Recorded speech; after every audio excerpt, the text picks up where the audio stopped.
എൻ്റെ പ്രിയപ്പെട്ടവരെ, നാം മനസ്സിലാക്കണം, അള്ളാഹുവിൻ്റെ വിശുദ്ധമായ ഖുർആനാണ് അവിടുന്ന് പറയുന്നത്. നാം മനസ്സിലാക്കണം, ഈ ദുനിയാവിലുള്ള ജീവിതം മുഴുവനും താൽക്കാലികമാണ് എന്ന് നാം മനസ്സിലാക്കുക. ഈ ദുനിയാവിലുള്ള ജീവിതം മുഴുവനും താൽക്കാലികം മാത്രമാണ്, വെറും കളുപ്പീര് മാത്രമാണ്. ഇവിടെയുള്ള നിന്റെ സമ്പാദ്യം, ഭാര്യ, മക്കള്, സഹോദരങ്ങളെ എല്ലാം താൽക്കാലികം മാത്രമാണ്. അതിന് ഏറ്റവും വലിയ ഉദാഹരണമല്ലേ, നീ മരണപ്പെട്ടാല് നിന്റെ 6 അടി മണ്ണിലേക്ക് നിന്റെ മയ്യത്ത് കൊണ്ടുവെക്കുമ്പോൾ ഈ പറഞ്ഞ ആരും കടന്നു വരാൻ സാധിക്കുകയില്ലല്ലോ. ഈ പറഞ്ഞ ഒരാൾക്ക് പോലും, എൻ്റെ പ്രിയപ്പെട്ടവരെ, 6 അടി മണ്ണിലേക്ക് നിന്റെ മയ്യത്ത് കൊണ്ടുവെക്കുമ്പോൾ അവിടേക്ക് ആർക്കെങ്കിലും കടന്നു വരാൻ സാധിക്കുമോ? നാം ചിന്തിക്കണം പ്രിയപ്പെട്ടവരെ. അതുകൊണ്ടാണ് പറയുന്നത്, ഈ ദുനിയാവിലെ ജീവിതമെന്ന് പറയുന്നത് വെറും കളുപ്പീരും കളിതമാശകളും മാത്രമാണെന്ന് വിശുദ്ധമായ ഖുർആൻ അവിടുന്ന് പറയുന്നത്. സമ്പാദ്യം നിന്റെ മക്കള് എല്ലാം കൊണ്ടുപോവുകയല്ലേ? നീ ചിന്തിക്കണം, നീ കഷ്ടപ്പെട്ടുണ്ടാക്കി നിന്റെ സമ്പത്ത് എല്ലാം നിന്റെ സന്താനങ്ങൾ കൊണ്ടുപോവുകയാണ്.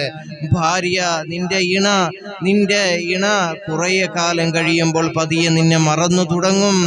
മക്കൾ മറ്റൊരു ജീവിതത്തിലേക്ക് കടക്കുമ്പോൾ, അതിൻ്റെ പിറകെ പോകുമ്പോൾ പതിയെ നിന്നെ അങ്ങ് മറന്നു തുടങ്ങും. ഇതാണ് പ്രിയപ്പെട്ടവരെ ദുനിയാവിലെ ജീവിതം എന്ന് പറഞ്ഞാൽ.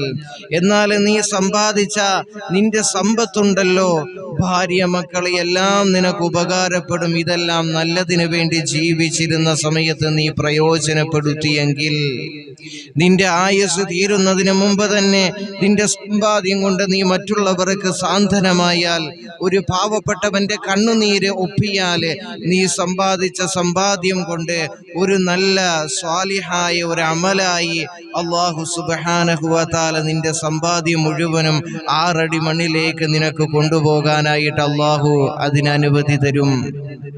നീ മനസ്സിലാക്കുക, നീ സമ്പാദിച്ച സമ്പാദ്യം ഒരു സാലിഹായ ഒരു അമലായി നിനക്ക് നിന്റെ സമ്പാദ്യം 6 അടി മണ്ണിലേക്ക് കൊണ്ടുപോകാം.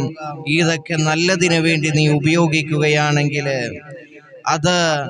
അതല്ലാതെ നിന്റെ ഒരു സമ്പാദ്യവും അല്ലാഹ്ക്ക് വേണ്ട. അതുകൊണ്ട് തന്നെയാണ് ഈ വിശുദ്ധമായ ഖുർആനിലെ ഈ ഒരു ആയത്തിന്റെ അവസാനം അല്ലാഹു സുബ്ഹാനഹു വ തആല പറഞ്ഞത്, വലാ യസ്അലുകും അംവാലുകും, നിങ്ങളുടെ സമ്പാദ്യം അല്ലാഹു റബ്ബുൽ ഇസ്സത്തായ പടച്ച റബ്ബ് ചോദിക്കുകയില്ല എന്ന് വിശുദ്ധമായ ഖുർആനിന്റെ ഈ ഒരു ആയത്തിന്റെ അവസാനം അല്ലാഹു സുബ്ഹാനഹു വ തആല പറഞ്ഞത്.